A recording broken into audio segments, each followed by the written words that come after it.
take action by themselves. And my brothers and sisters, we are there. If you look at some of these states, there was an issue in Minnesota, US, just a few months ago, because I think there was an issue with the police shooting somebody, and people took the law in their hands. For over a month, that place was under curfew. He says that one of the things that will urge a need for unity all over the world is crime and social, the world unable to put people socially in check.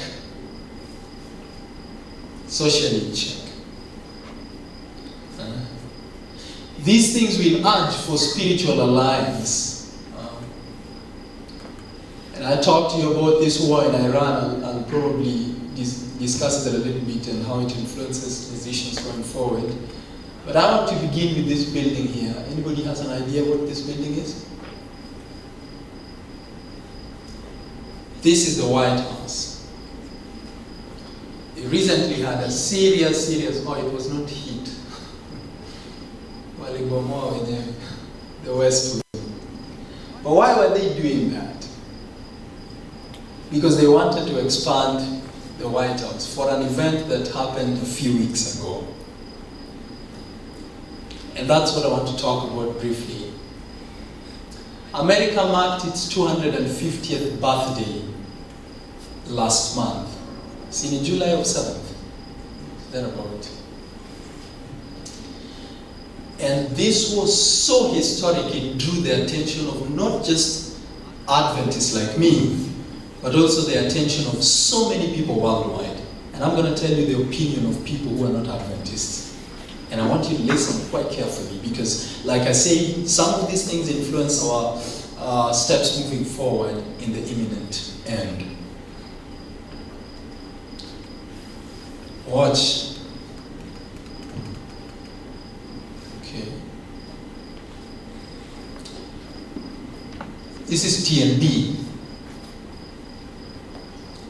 The average empire survives for 250 years. Is America at its death's door?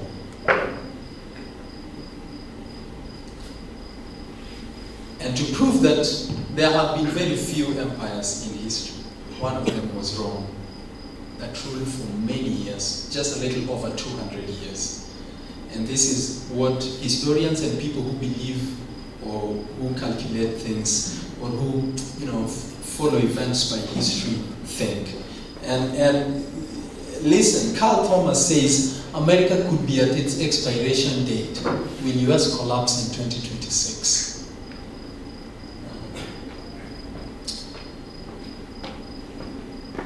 So a little bit of history and why I'm talking about US having reigned for so long as a very powerful nation, and how that influences decisions going forward toward the imminent end.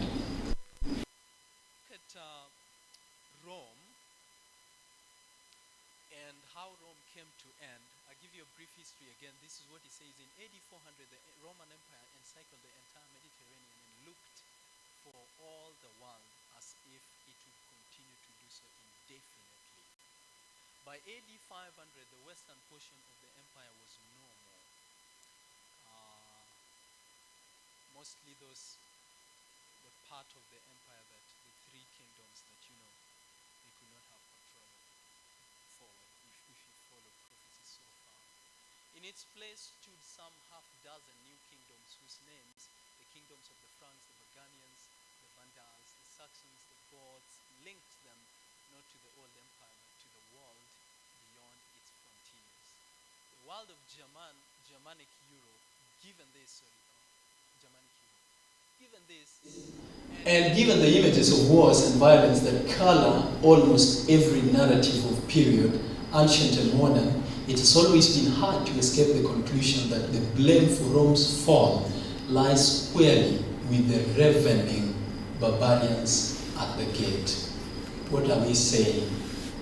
The entire military architecture of Roman Empire was built around the fact that the greatest danger a Roman emperor faced was the Romans. That's very, very important. that the problem of any Roman emperor was other Romans.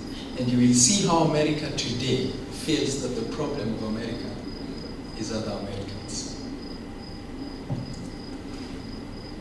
Listen, the entire military architecture of Roman Empire was built around the fact that the greatest danger a Roman that faced with a war on two fronts, one civil, one foreign. Listen, faced with a war on two fronts, one civil, one foreign, emperors invariantly abandoned their foreign campaign. So you remember the other day I mentioned that for them, wars were like campaigns. They would send crusaders. Crusaders in this case were just soldiers to be able to conquer the world for them. But to them, they considered foreign campaigns as something of less of a problem. In the threatened regions, they marched to fight their own Roman enemies. And today, this man says that the death of Iran, what's that? He declared that the death of Iran, okay, and subsequently branded the Democratic Party America's greatest enemy. All right. So why is it that, by the way, I'm going to tell you something that is very important. People of the demeanor and influence and power and information as Trump do not just talk.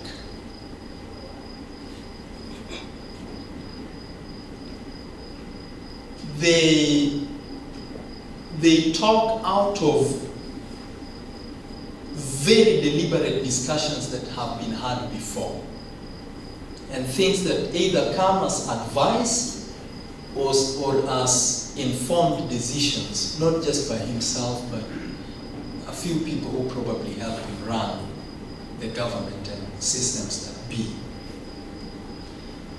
So when he proposes that the problem of America is no longer Iran, because for many, many years, Iran, Afghan, and Iraq has been a very big pain to the United States of America. But since he felt that he had killed Iran, he says that the problem of America today is Democratic Party. Now, why does he say Democratic Party? He's simply saying the problem of America henceforth is going to be its constitution. Watch. He has no problem with Democratic Party people. He has a problem, or going forward, they are going to have a problem with a constitution that gives people an opportunity to do whatever they please to do. That constitution must be adjusted so that the outliers that gives people the space or room to do as they please are removed. Let's proceed and see how. The entire military, did I go back? In India, China, Russia, and the cities of America, thousands of men and women are dying of starvation. The money men, because they have the power, control the market, okay? They purchase at low rates, or I think I removed this slide from way down and brought it up, but since it's here, I'll read it anyhow. They purchase at low rates, and they low rates all they can obtain, and they sell greatly increased prices. This means starvation to the poorer classes and will result in a civil war. So like I told you, the problem that will bring civil wars and all these pestilences and unrests will be social issues a lot more than is civil and economic. So say starvation, says poverty. If you take a keen interest, you will realize that the gap between the poor and the rich in this country is widening by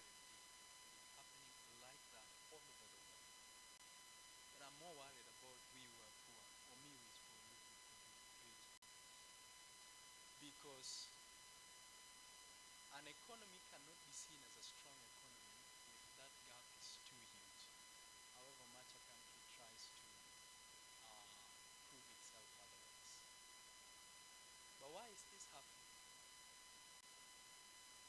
says that this is happening because there are people who have control, there are people who have power, there are people who have influence. They are taking everything there is to take. And so people remain either poor or devastated with lack of food and lack of basic needs. And they will come out one time and just begin to say it's enough. You must remember that there are Iranians in Iran, who are very glad that United States of America took out Ayatollah Khamenei. Why? Because these people have a feeling that they can make a lot of money and earn a living out of it and make themselves a great life. But there are few people who have control of these oil wells that are in Iran. At least maybe for countries like Dubai, Saudi Arabia, and the likes. They learn from their,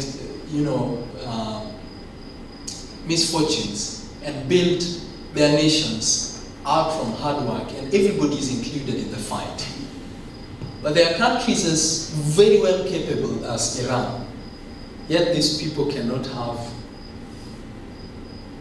well capable in terms of they have the greatest supply of oil, you know that.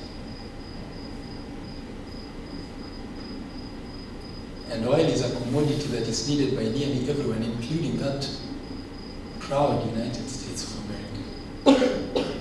So people just get to the place where they say, we are tired. And I'm telling you, even these things that are happening in this country that people seem to be very exhausted about and tired about, they may not stop people. They may continue and continue and continue, and these things will happen in each and every country.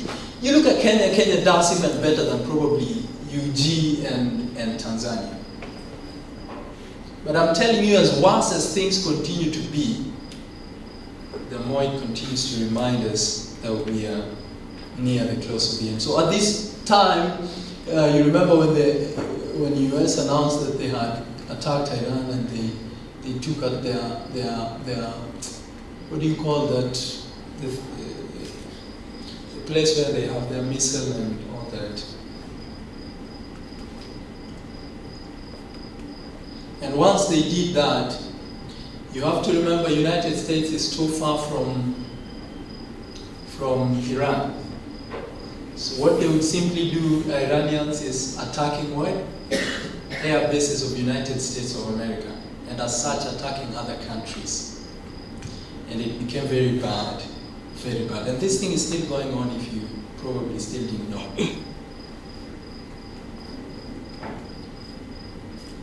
So why did US attack Iran, and what does it mean for us today, not just in the oil business? So Iran's nuclear facilities have been obliterated, and suggestions otherwise are fake news, the United States declared. So why did they need to take out completely their nuclear facilities?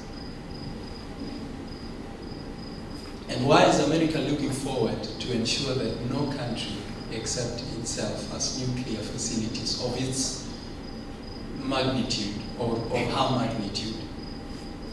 Because America still has threats, North Korea, Russia, and such other powerful countries, China. Why is it the first object of the United States to completely ensure that they remain on top when it comes to military dominance? Revelation chapter 13, verse 11. And I beheld another beast coming out up from the earth. He had two horns like a lamb, and he spake like the dragon. So why is America doing these things? If you have followed the study so far, we are saying America is doing these things because it has to act in place of the dragon before it gives power to that dragon.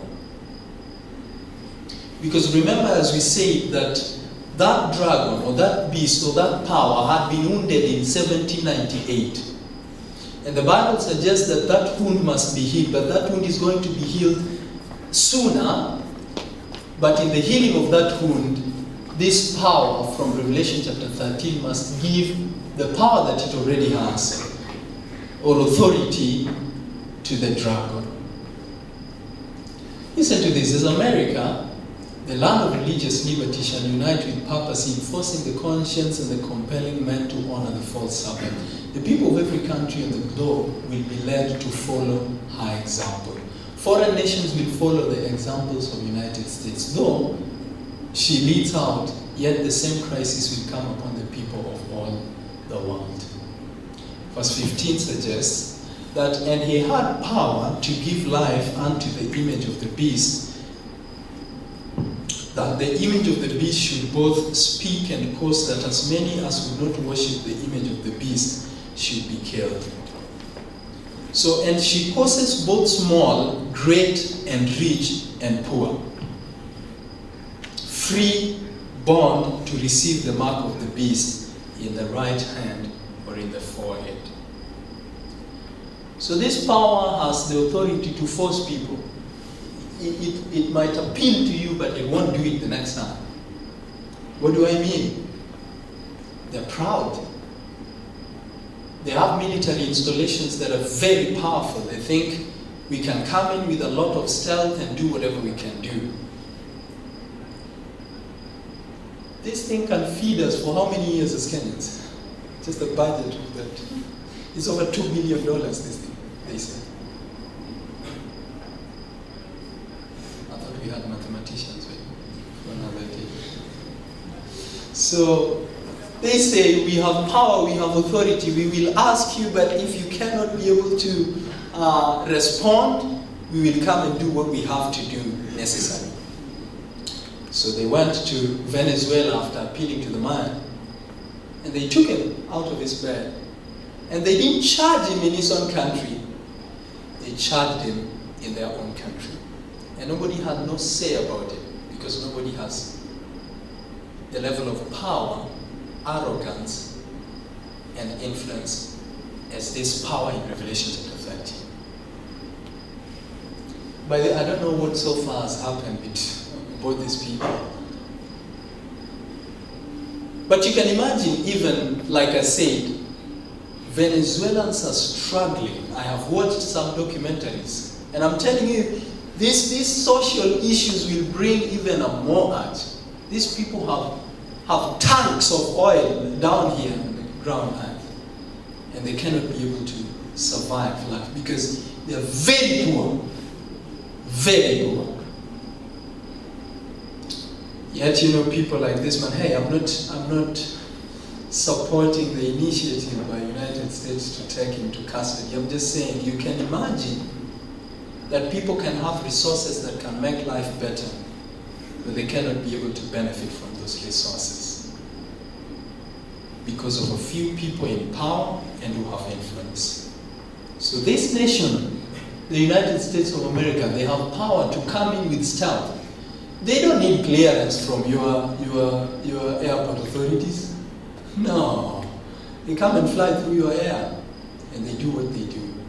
They probably freeze your systems, if you understand. And then they do what they do. If Trump's Air Force One were to land in Kenya, it would land without notice, if they wanted to. You can imagine. Why? Because that power in Revelation chapter 13 has already gained so much dominance that no one can be able to stop it right now. Right now, again, I needed to go back. They were able to put enough money to send for the first time after the first one. You remember, this was supposed to be the second time man was colonizing moon, isn't it? The Artemis 2. Is that so? Do I get the facts right? They sent a team to moon. All these things this power is doing to tell you nobody can do these things except.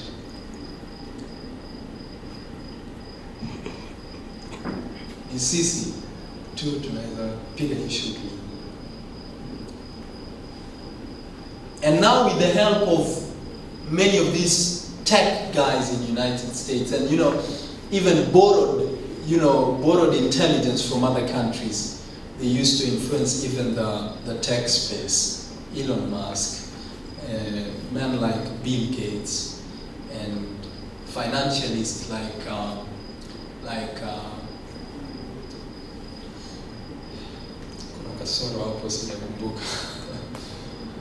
So I was talking to you about how bad it would be if United States of America attacked Iran and took over control. Now remember that attack affected the whole world, if not just Kenya. It affected us so badly. I felt the pinch so badly. And I hope you did too. If you did, man, you're living fat. You're living just full. It's still affecting because again there was the war again. Ilianza kidogo tena wakafunga tena the Strait of Hormuz. I don't know what happened there, but you can imagine what happens around this place that affects the whole world. Because this is what happens. Just want to go down a little. Proven crude oil reserves. Venezuela has the largest oil. Saudi has the second. Iran has the third. But all these are in the Middle East. Russia is incapable of supplying oil to the world. Libya has oil, but not so much that could help the world. Nigeria now boasts through Dangote that they have oil. But even Nigerian oil probably cannot even serve Eastern Central Africa. But these three are probably the only oil reserve that could, probably supply oil all over the world. Venezuela is one of them, but there are no systems in place. So the only one who does that work perfectly is Iran. Now, why do we say so? Because look at just that area where there is a lot of Shia majority, Iraq and all that.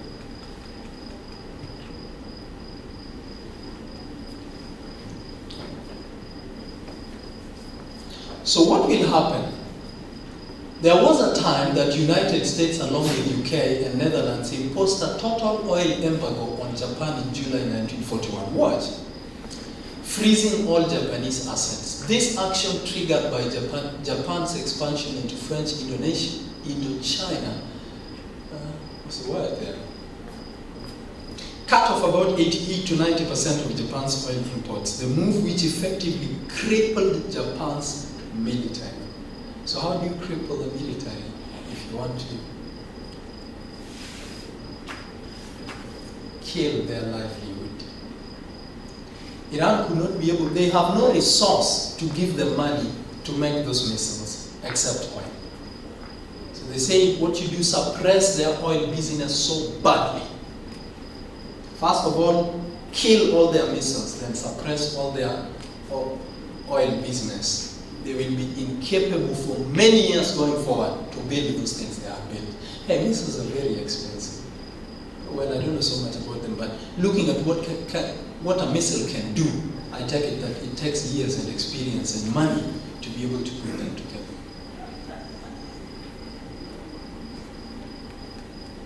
The final conflict as we now wrap this up.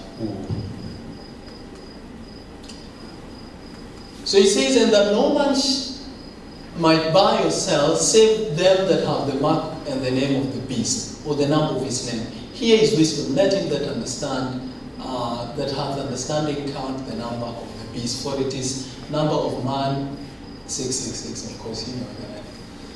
Okay, so 15:2 says, it has an image, this beast. Oh, well, I should just read. And I saw as it were a sea of glass mingled with fire, and them that had gotten the victory over the beast, and over his image, and over his mark, and the number of his name. So there is image, there is mark, there is number of the name. So the beast has four things. There is image, there is mark, there is name, there is number of the name of the beast. So what's our summary of those remarks I have made for? That war is always about worship, even though right now it's disguised on economic, military, and social issues. It will eventually be about worship.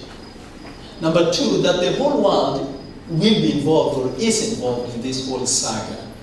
Then number three, that the mark is placed on the right hand of the forehead. I skipped details on this. You could read all there, and I promise to share these slides and maybe a couple of notes as soon as we are done with our study tomorrow.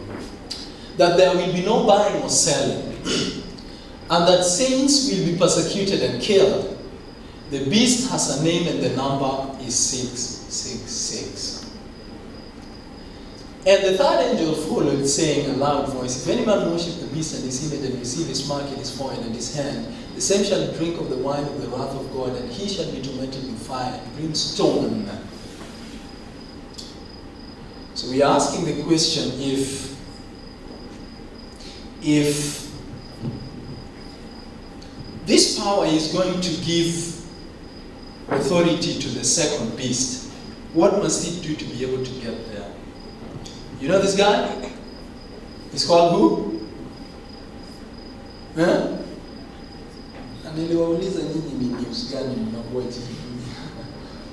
What's his name? I'm hearing some... This is how you respond to your lecturers. We used to also do that when we campus anyhow. Military leaders are pushing. It's called Hagar. I've also forgotten his name. Surely I knew his name. You probably don't know. Oh, but me, I know. Okay, well, whoever he is, I'll probably remember before the end of. But they call him, the media today call him the God of War, this man here. He's the Secretary of Defense to United States of America. He's quite busy, this one. He's everywhere. Everywhere. And he's one of the most appreciated men in the decision making of Trump. So military leaders pushing Armageddon views on troops as Iran war begins. So imagine worldlings, watu wa dunia, wanaona ni kama hii war ya Iran ni mwanzo wa kitu hiyo inasemekana kwa Biblia inaitwa Armageddon. Lakini sisi tunajua Armageddon si war ya bunduki na nini. Ama nyinyi mnaona aje? Ni hivyo. Well, but the world, or people of the world think now we are entering that space where there will be crazy war, which is described in the Bible as Armageddon. No. Armageddon is not. But well, they are saying, according to them, they think that's what's happening. Trump's commanders tell troops to prepare for Jesus' return and issue chilling Armageddon prophecy. So they are right on something, but they are wrong about what is happening with that time, isn't it? They're right on the fact that crazy things are really going to happen, that Jesus is going to return, but they're wrong on the fact that it's Armageddon. No, it's not Armageddon. Na ukumbuke hizi ni mambo ya dunia na wasomea, so that you appreciate the fact that even the world is getting ready for these things to happen. Are you getting ready yourself? We hear it all the time, you can't legislate morality, but consider the laws enacted by the founding generations of Americans, prohibiting adultery, drunkenness, fornication, and gambling, all on biblical grounds, punishing Sabbath breaking, fortune telling, and swearing. Support for a uniform day of rest. A uniform day of rest that limits commercial activity can provide temporal boundaries that help communities to set aside time for religious observance. It is one of Satan's devices to combine with falsehood just enough truth to give plausibility. The leaders of Sunday movement may advocate reforms which the people need, principles which are in harmony with the Bible. nothing can justify them in setting aside commandments of God for the precepts of men. Now, just a reminder that I need to close out, it's alright. Now, do you know this one now? You were saying, sasa yule si kumkumbuka. Nyinyi mmekumbuka huyu sasa. He's a speaker to the assembly or congress, whatever you call it. Mike Johnson invoked God in a GOP presentation on keeping majority. It didn't land well. What was this man proposing in the Congress? Now remember that these decisions that will lead us to the passing of the National Sunday Law will be made by the Congress and the parliaments, the parliamentaries or parliaments of United States of America. This is the man at the head of the Congress. This is what he suggested. He's a devout Christian, and he attempted to rally the group by discussing moral decline in America. So when you read Bill Hughes in his book, The National Sunday Law, he says that among the issues apart from the social issues I discussed will be moral decline in the United States of America. Exactly his words. That will urge leaders to want something to be done. And this is what he suggests. Focusing on declining church membership and the nation's shrinking religious identity. The speaker contended that when one doesn't have God in their life, the government or state will become their what? Their guide. So America is saying, and I'm telling you, these people don't just talk. America is saying that we need to have the state lead people to God.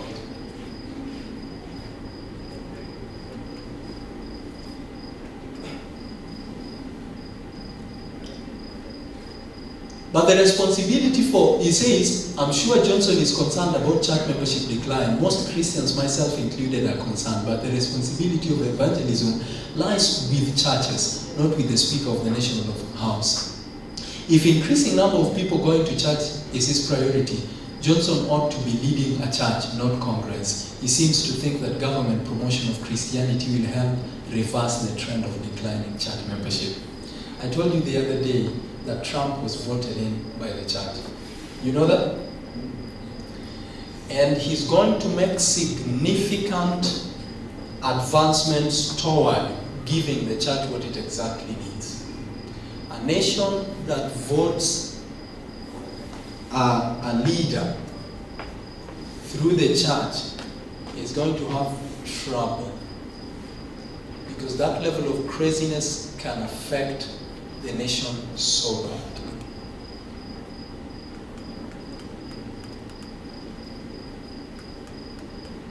There are other people who are suggesting some other things. Military leaders see Iran as God's divine plan.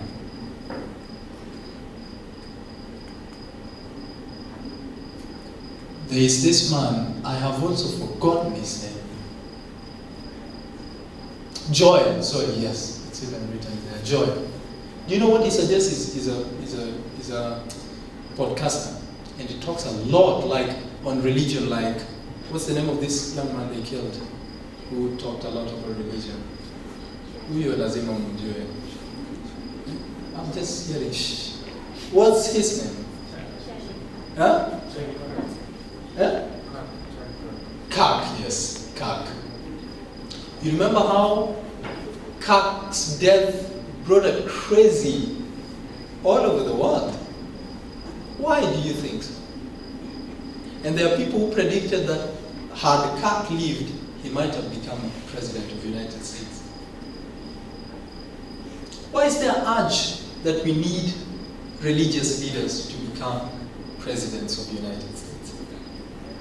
This man said that if you're not a Christian, you should have no right to vote in the US. And they influence people, because people follow these people. And the question of the Guardian is, who can tempt Trump? An unlikely candidate is emerging, the Catholic Church. So they're asking the question, who can slow down the United States of America? There's only one power that can do that. Just coming to an end.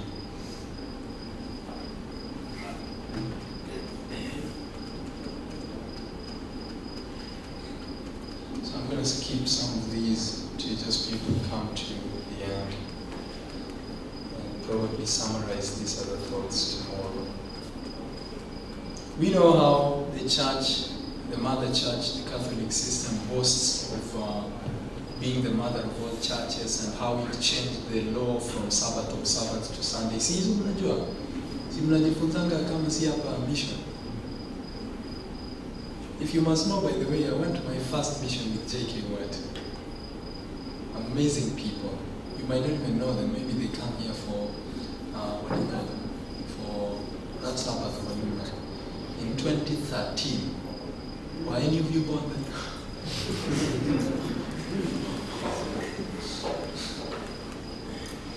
So we are summarizing like this. The mark of the beast is worldwide.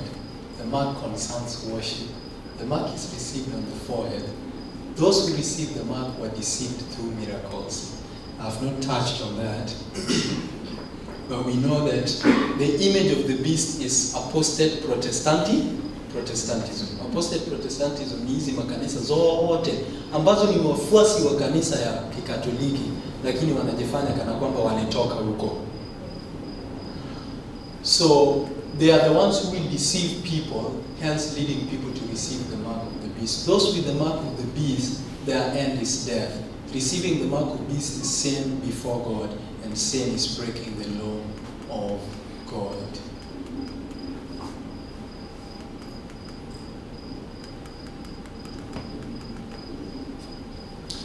And things are taking shape just fine. The man just got installed recently, and nearly every important man has had to meet him, including Ramaphosa of South Africa. So things are just boiling just fine. My friends, the end is coming, and it's coming fast. Are you ready? Because things are going to happen crazy fast. And I have tried to consider some of these things, and I keep wondering, might these things happen while we live? My position is yes, probably. And so as young people, I urge you, get ready for these things that are yet to come. Prepare yourselves to meet the Lord.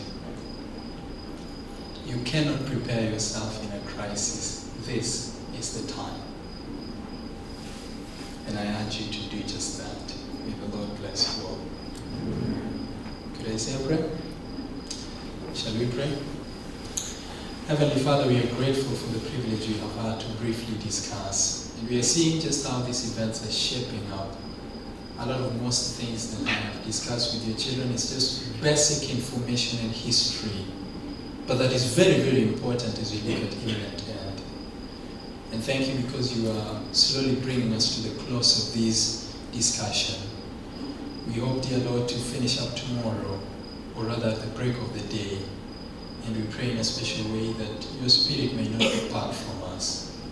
I thank you for these brethren. I pray for their lives, that they might be prepared for any eventuality that might come in the future.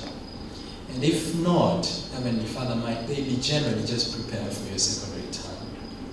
I thank you for the privilege of enabling me to speak with and to them. I pray for myself also that I may be helped to be able to obtain a crown for your glory. And I pray, Heavenly Father, that as you do that in our lives, may we be light